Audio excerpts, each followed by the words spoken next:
salama, daima tutakukumbuka. Mimi ni mtumishi wenu na nataka niwaambie ndugu zangu, siku moja mtanikumbuka. Na mimi ninajua mtanikumbuka kwa mazuri, si kwa mabaya, kwa sababu nimesacrifice maisha yangu kwa ajili ya Watanzania maskini. Kwa hiyo tusimame pamoja, tusibaguane kwa vyama, tusibaguane kwa ajili ya dini zetu, tusibaguane hata kwa makabila yetu. Sisi tuijenge Tanzania.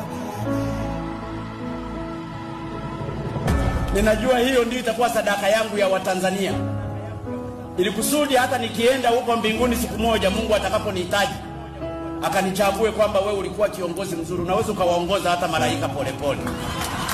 Inawezekana kuelewa ni kugumu, na inawezekana kutachukua